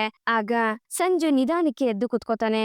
ಹಾಗೆ ಕಣ್ಬಿಟ್ಟು ನಾನಿವಾಗ ಎಲ್ಲಿದ್ದೀನಿ ರಿಯಾ, ರೋಸಿ ಆಂಟಿ ನೀವೇನಿಲ್ಲಿ ಅಂತ ಸಂಜು ಕೇಳ್ಬೇಕಾದ್ರೆ ಜಾಸ್ತಿ ಟೆನ್ಷನ್ ತಗೊಳಕ್ ಹೋಗ್ಬೇಡಿ, ನೀವ್ ಆರಾಮಾಗಿರಿ ಅಂತ ರಿಯಾ ಹೇಳ್ತಾಳೆ. ನಾನು ಬೈಕ್ ಓಡಿಸ್ತಾ ಇದ್ದೆ, ಯಾರೋ ಸಡನ್ ಆಗಿ ಅಡ್ಡ ಬಂದಂಗಾಯ್ತು, ನಾನು ಸ್ಕಿಡ್ ಆಗಿ ಬಿದ್ದೆ, ನನ್ಗಷ್ಟೇ ಗೊತ್ತಿರೋದು. ಆಕ್ಚುಲಿ ನಾನು ಇಲ್ಲಿ ಹೇಗ್ ಬಂದೆ ಅಂತ ಸಂಜು ಕೇಳ್ಬೇಕಾದ್ರೆ, ಅಯ್ಯೋ ನೀವು ಅನ್ಕಾನ್ಶಿಯಸ್ ಆಗಿ ಬಿದ್ಬಿಟ್ಟಿದ್ರಿ, ಮನೆ ಹತ್ರ ಇತ್ತು ಅಂತ ನಾನೇ ಕರ್ಕೊಂಡ್ ಬಂದೆ ಅಂತ ರಿಯಾ ಹೇಳ್ದಾಗ, ಏನು ನೀವಾ? ಸಾರಿ ಸಾರಿ ರೀ, ತುಂಬಾ ರಿಸ್ಕ್ ತಗೊಂಡ್ರಿ ಅನ್ಸುತ್ತೆ ಅಂತ ಸಂಜು ನಾಟಕ ಮಾಡ್ಬೇಕಾದ್ರೆ, ಅಯ್ಯೋ ಇಂಥ ಟೈಮಲ್ಲಿ ಹೆಲ್ಪ್ ಮಾಡ್ಲಿಲ್ಲ ಅಂದ್ರೆ ಹೇಗೆ, ಇರಿ ಕರ್ಣ ಸರ್ಗೆ ಫೋನ್ ಮಾಡ್ತೀನಿ ಅಂತ ರಿಯಾ ಕರ್ಣನ್ಗೆ ಫೋನ್ ಮಾಡೋದಕ್ಕೆ ಅಂತ ಹೋಗ್ತಾಳೆ. ಅಯ್ಯೋ ಬೇಡ ಅಂತ ಸಂಜು ಹೇಳ್ಬೇಕಾದ್ರೆ ರಿಯಾ ಮತ್ತೆ ರೋಸಿ ಇಬ್ರು ಶಾಕ್ ಆಗ್ತಾರೆ. ಅಲ್ಲಪ್ಪ, ಇಂಥ ಸ್ಥಿತಿಲಿ ನೀನೊಬ್ನೇ ಹೋಗಕ್ಕಾಗೋದಿಲ್ಲ, ಕರ್ಣ ಬಂದ್ರೆ ನಿಮ್ಮನ್ನ ಕರ್ಕೊಂಡು ಹೋಗ್ಬೋದಲ್ವಾ ಅಂತ ರೋಸಿ ಅವರು ಹೇಳ್ಬೇಕಾದ್ರೆ, ನಾನು ಯಾರಿಗೂ ಭಾರ ಆಗೋದಿಲ್ಲ ರೋಸಿ ಆಂಟಿ, ಪ್ಲೀಸ್ ನಮ್ಮ ಮನೆಗೆ ಫೋನ್ ಮಾಡ್ಬಿಡಿ ಅಂತ ಹೇಳ್ತಾ ಸಂಜು ಮೊಸಳೆ ಕಣ್ಣೀರ್ನ ಹಾಕ್ತಿರ್ತಾನೆ. ಈ ಕಡೆ ಸಂಜು ನಾಟಕ ಮಾಡ್ತಿದ್ದಾನೆ ಅಂತ ಗೊತ್ತಾಗ್ದೆ ರಿಯಾ ಮತ್ತೆ ರೋಸಿ ಇಬ್ರು ಗಾಬರಿ ಆಗ್ತಿರ್ತಾರೆ. ಈ ಕಡೆ ಕರ್ಣ, ರಾಧಿಕಾ ಮತ್ತೆ ನಿಧಿ 3 ಜನ ಸೇರ್ಕೊಂಡು ಏನಾದ್ರೂ ಪ್ಲಾನ್ ಮಾಡ್ಬೇಕು ಅಂತ ಯೋಚನೆ ಮಾಡ್ಬೇಕಾದ್ರೆ, ಛೇ ನಾನ್ ಇಂಥ ಪೆಸಿಮನ್ನೇ ನೋಡಿಲ್ಲ, ಎಂತೆಂತವ್ರನ್ನ ನೋಡ್ಬಿಟ್ಬಿಟ್ಟಿದೀನಿ, ಆದ್ರೆ ಇಂಥವ್ರನ್ನ ನೆವೋ. ರಾಧಿಕಾ, ಈ ಅರ್ಜುನ್ ತಿರುಗ್ ನೋಡ್ದೆ ಶಿಮ್ಲಾ ಫ್ಲೈಟ್ ಹತ್ತಿ ಹೊರಟೋಗ್ಬಿಡ್ಬೇಕು, ಆ ತರ ಏನಾದ್ರೂ ಐಡಿಯಾ ಕೊಡು ಅಂತ ಕರ್ಣ ಹೇಳ್ಬೇಕಾದ್ರೆ ರಾಧಿಕಾ ಅರ್ಜುನ್ನ ನೆನೆಸ್ಕೊಂಡು, ಅಷ್ಟು ಕ್ಯೂಟ್ ಆಗಿರೋರ್ನ ಹಾಗೆಲ್ಲ ಬೈಬೇಡ ಅಣ್ಣ ಅಂತ ನಾಚ್ಕೋತಿರ್ತಾಳೆ. ಆಗ ಕರ್ಣ ಮತ್ತೆ ನಿಧಿ ಇಬ್ರು ಕೋಪದಿಂದ ರಾಧಿಕನ್ನೇ ಗುರಾಯಿಸ್ತಾ ಇರ್ತಾರೆ. ಆಹಾ, ಹೊಗಳುತ್ತಿಲ್ಲ ಅವ್ರನ್ನ, ನೀನು ಯಾವಾಗ್ಲೂ ಬೇರೆಯವ್ರಿಗೆ ಒಳ್ಳೇದೇ ಬಯಸ್ತೀಯಲ್ವಾ, ಅದಕ್ಕೆ ಸುಮ್ನೆ ಯಾಕೆ ನೆಗೆಟಿವ್ ಆಗಿ ಮಾತಾಡೋದು ಅಂತ ರಾಧಿಕಾ ಹೇಳ್ತಾಳೆ. ಹೌದಾ ಅಂತ ಹೇಳ್ತಾ ಕರ್ಣ ರಾಧಿಕನ್ ಕಿವಿನ ಹಿಂಡ್ತಾನೆ. ಅಯ್ಯೋ ಅಣ್ಣ ನೋಯ್ತಾ ಇದೆ, ಪ್ಲೀಸ್ ಬಿಡು ಅಣ್ಣ ಅಂತ ರಾಧಿಕಾ ಹೇಳ್ಬೇಕಾದ್ರೆ, ಟೀಮ್ ಕರ್ಣ ಅಂತ ಹೇಳ್ಬಿಟ್ಟು ಇವಾಗ ಮ್ಯಾಚ್ ಫಿಕ್ಸಿಂಗ್ ಮಾಡ್ತಿದ್ಯಾ ಅಂತ ಕರ್ಣ ಕೇಳ್ತಾನೆ. ಅಷ್ಟರಲ್ಲಿ ನಿಧಿ ರಾಧಿಕಾ ಅಂತ ಕರಿತಾ ನಿತ್ಯ ರೂಮ್ ಒಳಗಡೆ ಬರ್ತಾಳೆ. ನೀವಿಬ್ರು ಊಟ ಮಾಡಿಲ್ಲ ಅಂತ ಅಮ್ಮ ಹೇಳ್ತಿದ್ರು, ಹೋಗಿ ಊಟ ಮಾಡಿ ಅಂತ ಹೇಳಿ ನಿತ್ಯ ರಾಧಿಕಾ ಮತ್ತೆ ನಿಧಿನ ರೂಮಿಂದ ಆಚೆ ಕಳಿಸ್ತಾಳೆ. ಕರ್ಣ, ಅರ್ಜುನ್ ಬಗ್ಗೆ ನಿಮ್ ಹತ್ರ ಸ್ವಲ್ಪ ಮಾತಾಡ್ಬೇಕಾಗಿತ್ತು ಅಂತ ನಿತ್ಯ ಹೇಳ್ಬೇಕಾದ್ರೆ, ನೋಡಿ ಯಾವ್ದೇ ನಿರ್ಧಾರ ತಗೊಳ್ಳೋದಕ್ಕೂ ಮುಂಚೆ 100 ಸಲ ಯೋಚನೆ ಮಾಡ್ಬೇಕು, ಆ ವ್ಯಕ್ತಿ ನಿಜವಾಗ್ಲೂ ಆ ರೀತಿ ಇದಾನ ಅಂತ ನಾವು ಚೆಕ್ ಮಾಡ್ಬೇಕು, ಅವಸರದಿಂದ ಆಗೋ ಅಪಾಯ ತುಂಬಾನೇ ಜಾಸ್ತಿ ಅಂತ ದೊಡ್ಡವರೇ ಹೇಳಿದಾರೆ ಅಂತ ಕರ್ಣ ಹೇಳ್ಬೇಕಾದ್ರೆ, ಅದಕ್ಕೆ ನನ್ಗೆ ನಿಮ್ ಹೆಲ್ಪ್ ಬೇಕು ಅಂತ ನಿತ್ಯ ಕೇಳ್ತಾಳೆ. ಹೆಲ್ಪಾ ಅಂತ ಕರ್ಣ ಕೇಳ್ಬೇಕಾದ್ರೆ, ನಿಧಿ ಲೈಫಲ್ಲಿ ಬರೋ ಹುಡುಗ ಪರ್ಫೆಕ್ಟ್ ಆಗಿರ್ಬೇಕು, ಎಷ್ಟು ಪರ್ಫೆಕ್ಟ್ ಅಂದ್ರೆ ನಿಮ್ ತರ. ತಗೊಳ್ಳಿ ಇದನ್ನ, ನಾನು ಅಜ್ಜಿ ಸೇರಿ ಮಾಡಿರೋಂತ ಚೆಕ್ ಲಿಸ್ಟ್, ಇದೆಲ್ಲದ್ರಲ್ಲೂ ಅವನು ಪಾಸ್ ಆಗ್ತಾನ ಅಂತ ನೋಡ್ಬೇಕು, ಅವನನ್ನ ಟೆಸ್ಟ್ ಮಾಡೋ ರೆಸ್ಪಾನ್ಸಿಬಿಲಿಟಿ ಮಾತ್ರ ನಿಮ್ದು, ಓಕೆನಾ ಅಂತ ನಿತ್ಯ ಕೇಳ್ಬೇಕಾದ್ರೆ, ಓಕೆನಾ, ಕಂಪ್ಲೀಟ್ಲಿ ಓಕೆ. ಆಕ್ಚುಲಿ ಅರ್ಜುನ್ನ ಇಂಚಿಂಚು ಟೆಸ್ಟ್ ಮಾಡೋದಕ್ಕೆ ನಾನೇ ರೈಟ್ ಪರ್ಸನ್ ಅಂತ ಕರ್ಣ ಹೇಳ್ತಾನೆ. ಅಲ್ವಾ, ನನಗೆ ಗೊತ್ತಿತ್ತು ನಿಧಿಗೆ ಒಳ್ಳೇದಾಗ್ಬೇಕು, ಅಷ್ಟೇ ನನ್ನ ಉದ್ದೇಶ ಅಂತ ನಿತ್ಯ ಹೇಳ್ತಾಳೆ. ಎಸ್, ನಿಧಿಗೆ ಒಳ್ಳೇದಾಗತ್ತೆ, ಇದೆಲ್ಲ ನನಗ್ ಬಿಟ್ಬಿಡಿ ಅಂತ ಹೇಳ್ತಾ ಕರ್ಣ ರೂಮಿಂದ ಆಚೆ ಹೋಗ್ತಾನೆ. ನೀವು ನನ್ನ ಜೀವನದಲ್ಲಿ ಎಲ್ಲದಕ್ಕೂ ಸೊಲ್ಯೂಷನ್ ಆಗ್ತೀರಾ ಅಂತ ನಾನು ಯಾವತ್ತೂ ಅನ್ಕೊಂಡಿರ್ಲಿಲ್ಲ, ಯು ಆರ್ ಮೈ ಪ್ರೊಟೆಕ್ಟರ್ ಅಂತ ನಿತ್ಯ ಹೇಳ್ಕೊಂಡು ಖುಷಿ ಪಡ್ತಿರ್ತಾಳೆ. ಈ ಕಡೆ ಸಂಜು ಅಳೋಂತರ ನಾಟಕ ಮಾಡ್ಬೇಕಾದ್ರೆ, ಯಾಕೆ ಚಿಲ್ರೆ ಡಾಕ್ಟ್ರೆ, ಏನಾಯ್ತು, ತುಂಬಾ ನೋವಾಗ್ತಿದ್ಯಾ ಅಂತ ರಿಯಾ ಕೇಳ್ತಾಳೆ. ಅಂತ ರಿಯಾ ಸಂಜುನ ವಿಚಾರಿಸ್ಕೋಬೇಕಾದ್ರೆ, ಇದು ದೇಹಕ್ಕಾಗಿರೋ ನೋವಲ್ಲ, ಮನ್ಸ್ಗಾಗ್ತಿರೋ ನೋವು, ನಾನ್ ಏನಾದ್ರೂ ಹೇಳಿದ್ರೆ ನೀವ್ ಯಾರು ನಂಬ್ತಿಲ್ಲ, ಅದ್ ಯಾಕೆ ಅಂತ ನನಗೂ ಗೊತ್ತಿಲ್ಲ. ಫಸ್ಟ್ ಟೈಮ್ ನನ್ನ ಲೈಫಲ್ಲಿ ಇವತ್ತು ನನಗೆ ಮನ್ಸ್ ಬಿಚ್ಚಿ ಮಾತಾಡ್ಬೇಕು ಅಂತ ಅನ್ನಿಸ್ತಾ ಇದೆ. ಮನೇಲಿ ಬೇರೆಯವರೆಲ್ಲರೂ ಆ ಕರ್ಣನ್ ಬಗ್ಗೆನೆ ಹೆಚ್ಚಾಗಿ ಗಮನ ಕೊಡ್ತಾರೆ. ಕರ್ಣ ಒಳ್ಳೆಯವನೇ, ಇಲ್ಲ ಅಂತ ನಾ ಹೇಳ್ತಿಲ್ಲ, ಆದ್ರೆ ನನ್ ಬಗ್ಗೆನು ಯೋಚನೆ ಮಾಡ್ಬೇಕಲ್ವಾ ಅಂತ ಸಂಜು ಹೇಳ್ಬೇಕಾದ್ರೆ, ನೋಡು ಸಂಜು, ನೀನ್ ಇವಾಗ ಅನುಭವಿಸ್ತಾ ಇರೋದಕ್ಕೆ ನೀನ್ ಮಾಡಿರೋ ತಪ್ಪುಗಳೇ ಕಾರಣ, ಸುಮ್ನೆ ಕರ್ಣನ್ ಮೇಲೆ ಹೇಳ್ಬೇಡ ಅಂತ ರೋಸಿ ಹೇಳ್ತಾರೆ. ನನಗೂ ಗೊತ್ತಿದೆ ನಾನ್ ತಪ್ಪು ಮಾಡಿದೀನಿ, ಒಪ್ಕೋತೀನಿ, ಆದ್ರೆ ಅದ್ರ ಹಿಂದೆ ಇರೋ ಕಾರಣನ ಯಾರು ಯೋಚನೆ ಮಾಡ್ತಿಲ್ಲ. ಯಾವಾಗ್ಲೂ ಮನೆಯಲ್ಲಿ ಅವನನ್ನ ತುಂಬಾ ಚೆನ್ನಾಗಿ ಟ್ರೀಟ್ ಮಾಡ್ತಾರೆ, ಆದ್ರೆ ಈ ಸಂಜುನ ಯಾರು ಕೇರ್ ಮಾಡೋದಿಲ್ಲ. ಚಿಕ್ಕ ವಯಸ್ಸಿಂದ ಅವನು ಅಂದ್ರೆ ಚಿನ್ನ, ನಾನಂದ್ರೆ ಕಬ್ಣ ಅಂತ ಸಂಜು ಹೇಳಿದಾಗ, ಹಾಗಂತ ನೀನ್ ಅನ್ಕೊಂಡಿದ್ಯಾ ಸಂಜು, ಗೌರವನ ನಾವೇ ಸಂಪಾದನೆ ಮಾಡ್ಬೇಕು, ಬೇಡಿ ಪಡ್ಕೊಳ್ಳೋದಲ್ಲ. ನಮ್ ವರ್ತನೆ ಚೆನ್ನಾಗಿದ್ದಷ್ಟು ಸಹಜವಾಗಿ ಜನ ನಮ್ಮನ್ನ ಸ್ಪಂದಿಸ್ತಾರೆ ಅಂತ ರೋಸಿ ಹೇಳ್ಬೇಕಾದ್ರೆ, ಆದ್ರೆ ನನ್ನ ಜೀವನದ ಕಥೆನೇ ಬೇರೆ, ಅಂತ ಸಂಜು ಹೇಳ್ತಾನೆ. ಏನ್ ಇವನು ಹಿಂಗ್ ಮಾತಾಡ್ತಿದ್ದಾನೆ ಅಂತ ಅವರಿಬ್ರು ನೋಡ್ಬೇಕಾದ್ರೆ ನನ್ ಬಗ್ಗೆ ಯಾರಿಗೂ ಕಾಳಜಿನೇ ಇಲ್ಲ. ನನ್ ಮನ್ಸ್ಗೂ ನೋವಾಗುತ್ತಲ್ವಾ, ಆ ನೋವಿಂದನೇ ಸಿಟ್ಟು ದ್ವೇಷ ಎಲ್ಲ ಹುಟ್ಕೊಳುತ್ತೆ. ನೋಡಿ ಇಷ್ಟೊತ್ತಾಗಿದೆ ನನ್ ಮನೆಗೂ ಹೋಗಿಲ್ಲ, ಆದ್ರೆ ಒಂದೇ ಒಂದು ಫೋನ್ ಕೂಡ ಬಂದಿಲ್ಲ ಅಂತ ಸಂಜು ಕಣ್ಣೀರ್ ಹಾಕ್ತಿರ್ತಾನೆ. ಹೌದು, ನಿಮ್ಗೆ ಯಾರು ಫೋನ್ ಮಾಡಿಲ್ಲ ಅಂತ ರಿಯಾ ಹೇಳ್ಬೇಕಾದ್ರೆ, ಒಂದ್ ವೇಳೆ ನನ್ಗೆ ಆಕ್ಸಿಡೆಂಟ್ ಆಗಿ ಸತ್ತೋಗಿದ್ರು 2 ದಿವಸ ಆದ್ಮೇಲೆ ಅವ್ರಿಗೆ ಗೊತ್ತಾಗ್ತಿತ್ತು ಅನ್ಸುತ್ತೆ. ಹೇಗೋ ನೀವ್ ಇರ್ಲಿಲ್ಲ ಅಂದಿದ್ರೆ ನಾನ್ ಸೇವ್ ಆಗ್ತಿರ್ಲಿಲ್ಲ ಅಂತ ಸಂಜು ರಿಯಾ ಹತ್ರ ಹೇಳ್ತಾನೆ. ಸರ್, ನೀವು ಬೇಜಾರ್ ಮಾಡ್ಕೋಬೇಡಿ ಅಂತ ರಿಯಾ ಹೇಳ್ಬೇಕಾದ್ರೆ, ಬೇಜಾರ್ ಮಾಡ್ಕೊಳ್ದೆ ಹೇಗಿರ್ಲಿ ಹೇಳು, ಹೇಳ್ಕೊಳಕ್ಕೆ ಅಷ್ಟು ದೊಡ್ಡ ವಸಿಷ್ಠ ಕುಟುಂಬ, ಆದ್ರೆ ನಾನು ಏಕಾಂಗಿ, ಹೇಗೆ ಅನಾಥನ್ ತರ ಇದೀನಿ ನೋಡು. ನಿನ್ನೆ ಮೊನ್ನೆ ಪರಿಚಯ ಆಗಿರೋ ನೀನೆ ನನ್ ಮೇಲೆ ಇಷ್ಟೊಂದು ಕನ್ಸನ್ ತೋರಿಸ್ತಾ ಇದೀಯಾ ಅಂತ ಸಂಜು ಹೇಳ್ಬೇಕಾದ್ರೆ, ನೋಡಿ ಮೊದ್ಲೇ ನಿಮ್ಗೆ ಏಟಾಗಿದೆ, ಈ ತರ ಮನ್ಸಿಗೆ ನೋವು ಮಾಡ್ಕೋಬೇಡಿ, ಇವಾಗ ನಾನು ಕರ್ಣ ಸರ್ಗೆ ಫೋನ್ ಮಾಡೋದಿಲ್ಲ, ಯು ಡೋಂಟ್ ವರಿ ಅಂತ ರಿಯಾ ಹೇಳ್ಬೇಕಾದ್ರೆ, ಹಾಗಂದ್ರೆ ಏನು ರಿಯಾ ಅಂತ ರೋಸಿ ಕೇಳ್ತಾರೆ. ಅಜ್ಜಿ ನಾನ್ ನೋಡ್ಕೋತೀನಿ ಸುಮ್ನೆ ಇರು ಅಂತ ರಿಯಾ ರೋಸಿಗೆ ಕಣ್ಸನ್ನೆ ಮಾಡ್ತಾಳೆ. ನೀವ್ ಮಲ್ಕೊಳ್ಳಿ ಅಂತ ಹೇಳಿ ರಿಯಾ ಸಂಜುಗೆ ಹೇಳ್ಬೇಕಾದ್ರೆ, ಥ್ಯಾಂಕ್ ಯು ಸೋ ಮಚ್ ರಿಯಾ ಅವ್ರೆ, ನಿಮ್ ಈ ಉಪಕಾರನ ನಾನ್ ಯಾವತ್ತೂ ಮರೆಯೋದಿಲ್ಲ ಅಂತ ಸಂಜು ಹೇಳ್ಬೇಕಾದ್ರೆ, ರಿಯಾ ಒಂದ್ ಸ್ವಲ್ಪ ಬಾಮ್ಮ ನಿನ್ ಹತ್ರ ಮಾತಾಡ್ಬೇಕು ಅಂತ ರೋಸಿ ರಿಯಾನ ಕರ್ಕೊಂಡು ದೂರದಲ್ಲಿ ನಿಂತ್ಕೊಂಡ್ ಮಾತಾಡ್ತಿರ್ತಾರೆ. ಆಗ ಸಂಜು ಮತ್ತೆ ಮೊದಲನೇ ಸ್ಟೇಜ್ಗೆ ಬರ್ತಾನೆ. ಬಂದು ನಾನ್ ಮಾಡ್ತಿರೋ ಪ್ಲಾನ್ ಸಕ್ಸಸ್ ಆಗ್ತಿದೆ ಅಂತ ಕಾಲ್ ಮೇಲೆ ಕಾಲ್ ಹಾಕೊಂಡು ಖುಷಿಯಿಂದ ತೇಲಾಡ್ತಿರ್ತಾನೆ. ನೋಡಮ್ಮ ರಿಯಾ, ಅಳು ಗಂಡಸನ್ನ ನಂಬ್ಲೇಬಾರ್ದು ಅಂತಾರೆ, ಅದ್ರಲ್ಲಂತೂ ಇವನಂತೂ ನಂಬಿಕೆಗೆ ಅರ್ಹನೇ ಅಲ್ಲ, ಮೊದ್ಲು ಇವನನ್ನ ಆಚೆ ಕಳಿಸುವಂತ ರೋಸಿ ಹೇಳ್ಬೇಕಾದ್ರೆ, ಅಜ್ಜಿ ಅವರು ಕೆಟ್ಟೋರೇ ಆಗಿರ್ಬೋದು, ಆದ್ರೆ ಅವ್ರು ಇವತ್ ಯಾಕೋ ಮನ್ಸ್ ಬಿಚ್ಚಿ ಮಾತಾಡಿದ್ರು ಅಂತ ಅನ್ನಿಸ್ತು. ಯಾರ್ಯಾರ್ ನಾವು ಏನೇನಿರುತ್ತೋ ಏನೋ ನಮ್ಗೇನ್ ಗೊತ್ತು, ಅದ್ರಲ್ಲೂ ಅವ್ರಿಗೆ ಪೆಟ್ಟಾಗಿದೆ. ಮಾನವೀಯತೆ ದೃಷ್ಟಿಯಿಂದ ಅವ್ರನ್ನ ಇಷ್ಟೊತ್ತಲ್ ಕಳ್ಸೋದು ಸರಿ ಇಲ್ಲ ಅಂತ ಅನ್ಸುತ್ತೆ ಅಂತ ರಿಯಾ ಹೇಳ್ತಿರ್ತಾಳೆ. ಏ ಕನ್ನಡಕ, ನನ್ನ ನಂಬು ಪ್ಲೀಸ್, ನಾನ್ ಮಾಡ್ತಿರೋ ಆಕ್ಟಿಂಗ್ ಗೊತ್ತಾಗೋ ಅಷ್ಟ್ರಲ್ಲಿ ನಿನ್ ಕಥೆನೇ ಮುಗ್ದಿರುತ್ತೆ ಅಂತ ಮನ್ಸಲ್ಲಿ ಅನ್ಕೊಂಡು ಸಂಜು ಖುಷಿ ಪಡ್ತಿರ್ತಾನೆ. ಹಾಗೆ ರಿಯಾ ಮತ್ತೆ ರೋಸಿ ಇಬ್ರು ಬರ್ತಾ ಇರೋದನ್ನ ನೋಡಿ ಮತ್ತೆ ನಾಟಕ ಶುರು ಹಚ್ಕೋತಾನೆ. ಈ ಕಡೆ ಅರ್ಜುನ್ ಆ ಅಜ್ಜಿ ತೊಡೆ ಮೇಲ್ ಮಲ್ಕೊಂಡು ನಿಧಿ ಬಗ್ಗೆ ಯೋಚನೆ ಮಾಡ್ಬೇಕಾದ್ರೆ, ಅಜ್ಜು ನೀನು ನಿಧಿನ ನಿನಗೋಸ್ಕರ ಒಪ್ಕೊಂಡ್ಯೋ ಅಥವಾ ಈ ಅಜ್ಜಿ ಬಲವಂತ ಮಾಡ್ತಿದ್ದಾಳೆ ಅಂತ ಒಪ್ಕೊಂಡ್ಯೋ ಅಂತ ಕೇಳ್ಬೇಕಾದ್ರೆ, ಅಯ್ಯೋ ನನ್ ಚಿನ್ನಿ ನನ್ ಮುದ್ದು, ನೀನ್ ಯಾವಾಗ ಇದ್ರ ಬಗ್ಗೆ ಕೇಳ್ತೀಯ ಅಂತ ನಾನ್ ಕಾಯ್ತಾ ಇದ್ದೆ. ನಿಂಗೊಂದ್ ವಿಷಯ ಗೊತ್ತಾ, ಆ ಮೆಟ್ಲಿಂದ ಕೆಳಗಡೆ ಇಳ್ಕೊಂಡ್ ಬರ್ಬೇಕಾದ್ರೆ ಆ ಮೂತಿನ ಸೊಟ್ಟ ಮಾಡ್ಕೊಂಡು ಕಣ್ ಹಿಂಗ್ ಮಾಡ್ಕೊಂಡು ಬಂದ್ರಲ್ಲ, ಆ ಫಸ್ಟ್ ಫ್ರೇಮ್ ಅಲ್ಲೇ ನಾನ್ ಕಳ್ದೋಗ್ಬಿಟ್ಟೆ ಅಜ್ಜಿ. ಅವಳು ಒಂಥರ ಸ್ಪೆಷಲ್ ಆಗಿದ್ದಾಳೆ ಅಜ್ಜಿ. ಈ ಲವರ್ಸ್ ಗಳೆಲ್ಲ ಲವ್ ಅಟ್ ಫಸ್ಟ್ ಸೈಟ್ ಅಂತ ಹೇಳ್ತಾರಲ್ಲ, ಅದೇನು ಅಂತ ಇವತ್ತೇ ಅರ್ಥ ಆಗಿದ್ ನನಗೆ ಅಂತ ಅರ್ಜುನ್ ಅವ್ರ ಅಜ್ಜಿ ಹತ್ರ ಹೇಳ್ಬೇಕಾದ್ರೆ, ಆಗ ಸಡನ್ ಆಗಿ ಕರ್ಣ ಇವನ್ ಮಾತಾಡ್ತಿರೋ ಮಾತನ್ನ ಕೇಳಿಸ್ಕೊಂಡ್ಬಿಡ್ತಾನೆ. ಏನು ಲವ್ ಅಟ್ ಫಸ್ಟ್ ಸೈಟಾ? ಭಾರತದ ಜನಸಂಖ್ಯೆ 120 ಕೋಟಿ, ಅಷ್ಟು ಜನ ಹುಡುಗಿರಿದ್ದಾರೆ, ಇದನ್ನೆಲ್ಲ ಬಿಟ್ಟು ಇವನ್ಗೆ ನನ್ ಹುಡುಗಿನೇ ಬೇಕಿತ್ತಾ? ಶಿಮ್ಲಾದಲ್ಲಿ ಯಾರು ಹುಡುಗಿ ಸಿಗ್ಲಿಲ್ವಾ ಇವನ್ಗೆ ಅಂತ ಕರ್ಣ ಮನ್ಸಲ್ಲೇ ಅನ್ಕೋತಿರ್ತಾನೆ. ಈ ಕಡೆ ಅರ್ಜುನ್ ನಿಧಿ ಮೇಲೆ ತನ್ಗಿರೋ ಪ್ರೀತಿನ, ಅವಳಲ್ಲಿ ಇಷ್ಟ ಆಗ್ತಿರೋ ಗುಣನ ಅರ್ಜುನ್ ಅವ್ರ ಅಜ್ಜಿ ಹತ್ರ ಹೇಳ್ತಾ ಇರ್ತಾನೆ. ಇದರಿಂದ ಕರ್ಣಂಗೆ ಇನ್ನೂ ಉರಿತಾ ಇರುತ್ತೆ. ಹಾಗೆ ಅವರು ನನ್ಗೆ ತುಂಬಾನೇ ಕ್ಯೂಟ್ ಆಗಿ ಕಾಣಿಸ್ತಿದ್ರು ಅಂತ ಅರ್ಜುನ್ ಹೇಳ್ಬೇಕಾದ್ರೆ, ಕ್ಯೂಟ್ ಅಂತಿ ಕ್ಯೂಟ್, ನನ್ಗೆ ಅದ್ ಯಾವತ್ತೋ ಗೊತ್ತಿತ್ತು, ಇವನೊಬ್ಬ ಬಂದ್ಬಿಟ್ಟ ಹೊಸದಾಗಿ ಸಂಶೋಧನೆ ಮಾಡ್ದವಂತರ ಅಂತ ಕರ್ಣ ಮನ್ಸಲ್ಲೇ ಅನ್ಕೋತಿರ್ತಾನೆ. ಅಜ್ಜಿ ಅವ್ರ ನಗು, ಅವ್ರ ಮುಗ್ಧತೆ, ಬೋಲ್ಡ್ ಆಗಿ ಮಾತಾಡಿದ್ದು, ಸುಳ್ಳು ಹೇಳಿದ್ದು, ಅವ್ರು ಸುಳ್ಳು ಹೇಳೋ ತರ ಆಕ್ಟ್ ಮಾಡ್ಬೇಕಾದ್ರೆ ಆ ಕ್ಯೂಟ್ನೆಸ್, ಇದೆಲ್ರಿಗಿಂತ ಹೆಚ್ಚಾಗಿ ಅವ್ರ ಅಜ್ಜಿ ಮೇಲಿರೋ ಕಾಳಜಿನ ನೋಡ್ಬಿಟ್ರೆ ನಮ್ ಇಬ್ರದು ಪಿಕ್ಚರ್ ಪರ್ಫೆಕ್ಟ್ ಜೋಡಿ ಅಜ್ಜಿ. ಇಂಥ ಹುಡುಗಿರು ಪ್ರಪಂಚದಲ್ಲಿ ಎಲ್ ಹುಡ್ಕೋದ್ರು ಸಿಗೋದಿಲ್ಲ ಅಂತೀನಿ ಅಂತ ಅರ್ಜುನ್ ಹೇಳ್ಬೇಕಾದ್ರೆ, ರಿಯಲಿ ಅಂತ ಅಜ್ಜಿ ಹೇಳ್ತಾರೆ. ಕೋಟಿಗೊಬ್ರು ಅಂತ ಅರ್ಜುನ್ ಹೇಳ್ಬೇಕಾದ್ರೆ ಅವ್ರ ನಗು ಅವ್ರ ಮಾತು ಎಲ್ಲ ಚಂದ. ಈ ಅರ್ಜುನ್ ಮಹಾರಾಜರು ಹೇಳ್ದೆ ಹೋಗಿದ್ರೆ ಗೊತ್ತೇ ಆಗ್ತಿರ್ಲಿಲ್ಲ ಅಂತ ಕರ್ಣ ಮನ್ಸಲ್ಲೇ ಅನ್ಕೋತಿರ್ತಾನೆ. ಆಗ ಅರ್ಜುನ್ ಇದೇ ಖುಷಿಲಿ ಕುಂತ ಹಾಕೋಣ ಬಾ ಅಂತ ಹೇಳ್ತಾ ಅವ್ರ ಅಜ್ಜಿ ಕೈ ಹಿಡ್ಕೊಂಡು, ನಾನಿನ್ನು ಮರೆಯಲಾರೆ, ನಾನಿನ್ನು ಮರೆಯಲೇ ಆರೆ ಅಂತ ಹೇಳ್ಕೊಂಡು ಡ್ಯಾನ್ಸ್ ಮಾಡ್ತಾ, ಅಜ್ಜಿ ಅವ್ರ ಮನೆಯವ್ರ ಏನಾದ್ರು ನನ್ನ ಡೈರೆಕ್ಟ್ ಆಗಿ ರಿಜೆಕ್ಟ್ ಮಾಡ್ಬಿಟ್ಟಿದ್ರೆ ನನ್ ಹಾರ್ಟ್ ಬ್ರೇಕ್ ಆಗ್ಬಿಟ್ಟಿರೋದು. ಆದ್ರೆ ಖುಷಿ ವಿಷಯ ಏನಂದ್ರೆ ಟೈಮ್ ತಗೊಂಡಿದ್ದಾರೆ ಅಜ್ಜಿ, ಅವ್ರನ್ನ ಇಂಪ್ರೆಸ್ ಮಾಡೋದಿಕ್ಕೆ ನಾನ್ ಏನ್ ಬೇಕಾದ್ರೂ ಮಾಡ್ತೀನಿ ಅಂತ ಅರ್ಜುನ್ ಅವ್ರ ಅಜ್ಜಿ ಹತ್ರ ಹೇಳ್ತಿರ್ತಾನೆ.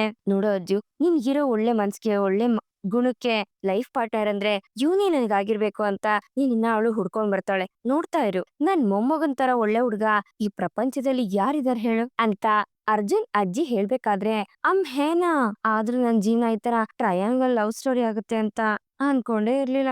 ಆದ್ರೂ ಈ ಅರ್ಜುನು ನಿಧಿನ ಇಷ್ಟೊಂದು ಡೀಪ್ ಆಗಿ ಅಬ್ಸರ್ವ್ ಮಾಡಿದಾನೆ ಅಂದ್ರೆ ಕೇರ್‌ಫುಲ್ ಆಗಿರ್ಬೇಕು. ಸ್ವಲ್ಪ ಸೀರಿಯಸ್ ಆಗಿ ಮುಂದಿನ ಕೆಲ್ಸ ಮಾಡ್ಬೇಕು ಅಂತ ಕರ್ಣ ಮನ್ಸಲ್ಲಿ ಅನ್ಕೊಂಡು ಅರ್ಜುನ್‌ನೇ ನೋಡ್ತಿರ್ತಾನೆ.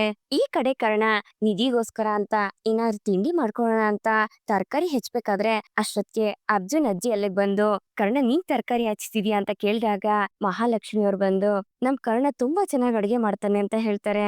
ಅಯ್ಯೋ ನಮ್ ಅರ್ಜುನ್ ಕೂಡ ಅಷ್ಟೇ ಚೆನ್ನಾಗ್ ಅಡ್ಗೆ ಮಾಡ್ತಾನೆ ಅಂತ ಅರ್ಜುನ್ ಅಜ್ಜಿ ಹೊಗಳ್ಬೇಕಾದ್ರೆ ಅಷ್ಟ್ರಲ್ಲಿ ಅಲ್ಲಿಗೆ ಅರ್ಜುನ್ ಬರ್ತಾನೆ. ಆಗ ಅವ್ರೆಲ್ರು ಅರ್ಜುನ್ನ ಹೊಗಳ್ತಾ ಇರೋದನ್ನ ನೋಡಿ ಕರ್ಣನ್ಗೆ ಜೆಲಸ್ ಫೀಲ್ ಆಗುತ್ತೆ. ಸೊ ಅರ್ಜುನ್ ಅವರು ತುಂಬಾ ಚೆನ್ನಾಗ್ ಅಡ್ಗೆ ಮಾಡ್ತಾರಲ್ವಾ? ಸೊ ಅವ್ರ ಕೈ ರುಚಿ ಹೇಗಿದೆ ಅಂತ ತಿಳ್ಕೊಳ್ಳೋ ಅದೃಷ್ಟ ನಮ್ಗೂ ಸ್ವಲ್ಪ ಸಿಗ್ಲಿ. ಇವತ್ತು ನೀವೇ ಅಡ್ಗೆ ಮಾಡಿ ಅಂತ ಕರ್ಣ ಅರ್ಜುನ್ಗೆ ಹೇಳ್ತಾನೆ. ಅಯ್ಯೋ ಅಷ್ಟೇ ತಾನೇ, ನಾವ್ ಅದ್ರಲ್ಲೆಲ್ಲ ಎಕ್ಸ್ಪರ್ಟ್, ನೀವ್ ತಲೆನೇ ಕೆಡ್ಸ್ಕೊಬೇಡಿ, ನಾನು ನಿಧಿಗೋಸ್ಕರ ಅಂತ ಸ್ಪೆಷಲ್ ಆಗಿ ಮಾಡ್ತೀನಿ ಏನಾದ್ರು ಅಂತ ಅರ್ಜುನ್ ಕಿಚನ್‌ಗೆ ಹೋಗ್ತಾನೆ. ಏನ್ ನಡೀತಾ ಇದೆ ಇಲ್ಲಿ ಅಂತ ಮನೆಯವ್ರೆಲ್ರು ಬಂದ್ ಕೇಳ್ಬೇಕಾದ್ರೆ ಆ ಇವತ್ತು ಕಿಚನ್ ಡಿಪಾರ್ಟ್ಮೆಂಟ್ ಅರ್ಜುನ್ ಬಿಟ್ಕೊಟ್ಟಿದೀನಿ ಅಂತ ಕರ್ಣ ಹೇಳ್ತಾನೆ. ನೋಡ್ತಾ ನೋಡ್ತಾ ಅರ್ಜುನ್ ಮಾಡ್ತಿರೋ ಕೆಲ್ಸ ಮನೆಯವ್ರೆಲ್ರಿಗೂ ಇಷ್ಟ ಆಗ್ತಿರುತ್ತೆ. ಆಗ ಕರ್ಣ ವಿವೇಕ್ ನ ಕಳ್ಸಿ ಗ್ಯಾಸ್ ಪೈಪ್ ಲೈನ್ ನ ಕಟ್ ಮಾಡು ಅಂತ ಹೇಳ್ತಾನೆ. ಸರಿ ಆಯ್ತು ಅಂತ ಹೇಳಿ ವಿವೇಕ್ ಆಚೆ ಇರೋ ಸಿಲಿಂಡರ್ ನ ಆಫ್ ಮಾಡ್ತಾನೆ. ಅಯ್ಯೋ ಏನಿದು, ಗ್ಯಾಸ್ ಖಾಲಿ ಆಗಿದೆ ಅನ್ಸುತ್ತೆ, ಇನ್ನೊಂದ್ ಸಿಲಿಂಡರ್ ಇದೆಯಾ ಅಂತ ಅರ್ಜುನ್ ಕೇಳ್ಬೇಕಾದ್ರೆ ಇಲ್ಲ ಇಲ್ಲ, ನಿಮ್ಗೆ ಗೊತ್ತಲ್ಲ ಸಿಲಿಂಡರ್ ಸಿಗ್ತಾ ಇಲ್ಲ, ಯುದ್ಧದ ಪರಿಣಾಮ ಅಂತ ಕರ್ಣ ಹೇಳ್ತಾನೆ. ಇಟ್ಸ್ ಓಕೆ, ಐರನ್ ಬಾಕ್ಸ್ ಇದೆ ಕೊಡ್ತೀರಾ ರಾಧಿಕಾ ಅವರೇ ಅಂತ ಅರ್ಜುನ್ ಕೇಳ್ದಾಗ ರಾಧಿಕಾ ಐರನ್ ಬಾಕ್ಸ್ ತಂದು ಕೊಡ್ತಾಳೆ. ಹಾಗೆ ಅವನನ್ನ ನೋಡಿ ಸ್ಮೈಲ್ ಮಾಡ್ಬೇಕಾದ್ರೆ ಕರ್ಣ ರಾಧಿಕನ್ನ ಗುರಾಯಿಸ್ತಾನೆ. ಏಂತಕ್ಕೆ ಇವನು ಇದನ್ನ ಇಸ್ಕೊಂಡಿದ್ದಾನೆ ಅಂತ ಮನೆಯವರೆಲ್ಲರೂ ನೋಡ್ಬೇಕಾದ್ರೆ ಅರ್ಜುನ್ ಐರನ್ ಬಾಕ್ಸ್ ನ ಬಿಸಿ ಮಾಡಿ ಅದ್ರ ಮೇಲೇನೆ ದೋಸೆ ಹಾಕಿ ಕೊಡ್ತಾನೆ. ಇವನ್ ಬುದ್ಧಿವಂತಿಕೆಗೆ ಶಾಂತಿ ಮತ್ತೆ ಮಹಾಲಕ್ಷ್ಮಿ ಇಬ್ರು ಮೆಚ್ಕೋತಾರೆ. ಈ ಕಡೆ ಕರ್ಣ ತಾನ್ ಮಾಡಿದ ಪ್ಲಾನ್ ಫೇಲ್ ಆಯ್ತಲ್ಲ ಅಂತ ಒದ್ದಾಡ್ಬೇಕಾದ್ರೆ ನಿಧಿ ಕ್ಲಿನಿಕ್ಗೆ ಹೋಗ್ತೀನಿ ಅಂತ ಹೋಗ್ತಿರ್ತಾಳೆ. ಬನ್ನಿ ನಾನೇ ನಿಮ್ಗೆ ಡ್ರಾಪ್ ಮಾಡ್ತೀನಿ ಅಂತ ಅರ್ಜುನ್ ಹೇಳ್ಬೇಕಾದ್ರೆ ಇದನ್ನ ಕೇಳಿ ಕರ್ಣನ್ಗೆ ಇನ್ನು ಕೋಪ ಜಾಸ್ತಿ ಆಗುತ್ತೆ. ಆಗ ವಿವೇಕ್ನ ಹತ್ರ ಕರೆದು ಮೊದ್ಲು ಹೋಗಿ ಇವನ್ ಕಾರ್ ಟೈರ್ ನ ಪಂಚರ್ ಮಾಡು ಅಂತ ಹೇಳ್ತಾನೆ. ಓಕೆ ಬಾಸ್ ಅಂತ ಹೇಳ್ತಾ ವಿವೇಕ್ ಬಂದು ಅರ್ಜುನ್ ಕಾರ್ ಟೈರ್ ನ ಪಂಚರ್ ಮಾಡ್ತಾನೆ. ಅರ್ಜುನ್ ಮತ್ತೆ ನಿಧಿ ಇಬ್ರು ಆಚೆಗೆ ಹೋಗ್ಬೇಕಾದ್ರೆ ನಾನ್ ಹೇಳಿದ ಕೆಲ್ಸ ಏನಾಯ್ತು ಅಂತ ಕರ್ಣ ವಿವೇಕ್ ನ ಕೇಳ್ತಾನೆ. Sir mission success sir, tyre puncture ಅಂತ ವಿವೇಕ್ ಹೇಳ್ತಾನೆ. ಅದನ್ನ ಕೇಳಿ ಕರ್ಣನ್ಗೆ ಖುಷಿಯಾಗಿ ವಿವೇಕ್ಗೆ ಶೇಕ್ ಹ್ಯಾಂಡ್ ಕೊಡ್ತಾನೆ. ಈ ಕಡೆ ಟೈರ್ ಪಂಚರ್ ಆಗಿರೋದನ್ನ ನೋಡಿ ಏನ್ ಮಾಡೋದು, ಈ ಟೈಮ್ಗೆ ಆಗ್ಬೇಕಾಗಿತ್ತಾ ಅಂತ ಅರ್ಜುನ್ ಯೋಚನೆ ಮಾಡ್ತಿರ್ತಾನೆ. ಅಷ್ಟೊತ್ತಿಗೆ ಅಲ್ಲಿ ಕರ್ಣ ಬಂದು ನೀವೇನು ತಲೆ ಕೆಡಿಸ್ಕೋಬೇಡಿ, ನಿಧಿ ಹತ್ರ ಟೂ ವೀಲರ್ ಇದೆ, ಅವ್ರು ಹೋಗ್ತಾರೆ ಬಿಡಿ ಅಂತ ಕರ್ಣ ಹೇಳ್ತಾನೆ. ಅದಂತೂ ಸತ್ಯ, ಡಾಕ್ಟರ್ ಆಗಿ ಪೇಷಂಟ್ ಗಳನ್ನ ವೇಟ್ ಮಾಡಿಸ್ಬಾರ್ದು, ನೀವ್ ಹೋಗ್ ಬನ್ನಿ ಅಂತ ಅರ್ಜುನ್ ಹೇಳ್ತಾನೆ. ಸರಿ ಆಯ್ತು ಅಂತ ನಿಧಿ ತನ್ ಗಾಡಿನ ಎತ್ಕೊಂಡು ಇನ್ನೇನ್ ಹೊರಡ್ಬೇಕು ಅನ್ನೋಷ್ಟ್ರಲ್ಲಿ ಅರ್ಜುನ್ ಹೋಗಿ ಅವ್ರನ್ನ ನಿಲ್ಸಿ ಇಫ್ ಯು ಡೋಂಟ್ ಮೈಂಡ್ ನನ್ನನ್ನ ಮೇನ್ ರೋಡ್ ವರ್ಗು ಡ್ರಾಪ್ ಮಾಡ್ತೀರಾ ಅಂತ ಕೇಳ್ತಾನೆ. ಯಾಕೆ ಅಂತ ನಿಧಿ ಅವ್ನ್ ಮುಖ ನೋಡ್ಬೇಕಾದ್ರೆ ಅಯ್ಯೋ ಅಷ್ಟೇ ತಾನೇ, ಅದ್ರಲ್ಲೇನಿದೆ, ನಿಧಿ ಕರ್ಕೊಂಡ್ ಹೋಗಮ್ಮ ಅಂತ ಮಹಾಲಕ್ಷ್ಮಿ ಅವರು ಹೇಳ್ತಾರೆ. ಅವ್ರು ಹೇಳಿದ ಮಾತಿಗೆ ಇಲ್ಲ ಅಂತ ಹೇಳಕ್ಕಾಗ್ದೆ ಸರಿ ಅಜ್ಜಿ ಅಂತ ನಿಧಿ ಒಪ್ಕೋತಾಳೆ. ಆಗ ಅರ್ಜುನ್ ನಿಧಿ ಹಿಂದೆಗಡೆನೆ ಕುತ್ಕೊಂಡು ಎಲ್ರಿಗೂ ಬೇಕು ಅಂತಾನೆ ಟಾಟಾ ಮಾಡ್ತಾನೆ. ಇದ್ರಿಂದ ಕರ್ಣನ್ಗೆ ತುಂಬಾನೇ ಜಲಸ್ ಆಗ್ತಿರುತ್ತೆ. ಕೋಪದಿಂದ ಹಾಗೆ ಇವ್ರನ್ನೇ ಗುರಾಯಿಸ್ತಾ ಇರ್ತಾನೆ. ಬೇಕು ಬೇಕು ಅಂತಾನೆ ಕರ್ಣ ಮತ್ತೆ ನಿಧಿನ ಟೀಸ್ ಮಾಡಿರೋ ರಮೇಶ ಮುಂದೆ ಏನ್ ಮಾಡ್ತಾನೆ? ಸಂಜಯ್ ಕುತಂತ್ರದಿಂದ ರಿಯಾ ಏನಾದ್ರೂ ಕಷ್ಟದಲ್ಲಿ ಸಿಕ್ಕಾಕೋತಾಳ? ನಿಧಿ ಮೇಲೆ ಅರ್ಜುನ್ಗೆ ಲವ್ ಅಟ್ ಫಸ್ಟ್ ಸೈಟ್ ಆಗಿದೆ. ಇದನ್ನ ಕರ್ಣ ಬೇರೆ ಕೇಳಿಸ್ಕೊಂಡಿದಾನೆ. ತನ್ ಕಣ್ಮುಂದೆನೆ ತನ್ ಹುಡ್ಗಿನ ಯಾರೋ ಹೊಗಳ್ತಾ ಇರೋದನ್ನ ಕರ್ಣನ್ಗೆ ಸಹಿಸ್ಕೊಳ್ಳೋದಕ್ಕಾಗ್ತಿಲ್ಲ. ಅಂತದ್ರಲ್ಲಿ ಈಗ ನಿಧಿ ಜೊತೆ ಅರ್ಜುನ್ ಬೇರೆ ಗಾಡಿಲಿ ಕುತ್ಕೊಂಡ್ ಹೋಗ್ತಿದ್ದಾನೆ. ಈಗ ನೆಕ್ಸ್ಟ್ ಕರ್ಣನ ಪ್ಲಾನ್ ಏನಾಗಿರುತ್ತೆ ಅರ್ಜುನ್ ಇಂದ ನಿಧಿನ ದೂರ ಮಾಡೋದಿಕ್ಕೆ, ಮತ್ತೆ ಅರ್ಜುನ್ ತಾನಾಗೆ ನಿಧಿನ ರಿಜೆಕ್ಟ್ ಮಾಡಿ ಹೋಗೋದಿಕ್ಕೆ ಕರ್ಣ ಏನಾದ್ರೂ ಪ್ಲಾನ್ ಹುಡುಕ್ತಾನ, ಅಥವಾ ನಿತ್ಯ ಕೊಟ್ಟಿರೋ ಲಿಸ್ಟಲ್ ಪ್ರಕಾರ ಕರ್ಣ ಅರ್ಜುನ್ನ ಟೆಸ್ಟ್ ಮಾಡ್ತಾನ? ಇದೆಲ್ಲ ಮುಂದಿನ ಸಂಚಿಕೆಯಲ್ಲಿ ಗೊತ್ತಾಗತ್ತೆ. ಇಲ್ಲಿಗೆ ಈ ಒಂದು ಸಂಚಿಕೆ ಮುಗಿಯುತ್ತೆ. ಈ ಸಂಚಿಕೆ ನಿಮ್ಗೆ ಇಷ್ಟ ಆಗಿದೆ ಅಂತ ಅನ್ಕೊಳ್ತೀನಿ. ಇಷ್ಟ ಆಗಿದ್ರೆ ದಯವಿಟ್ಟು ಲೈಕ್ ಮಾಡಿ, ಹಾಗೆ ಹೇಗಿತ್ತು ಅನ್ನೋದನ್ನ ಕಮೆಂಟ್ ಮೂಲಕ ತಿಳಿಸಿ. ಮತ್ತೆ ಮುಂದಿನ ಸಂಚಿಕೆಯೊಂದಿಗೆ ನಿಮ್ಮನ್ನ ಭೇಟಿ ಆಗ್ತೀನಿ. ಅಲ್ಲಿವರೆಗೂ Tata, bye bye, take care.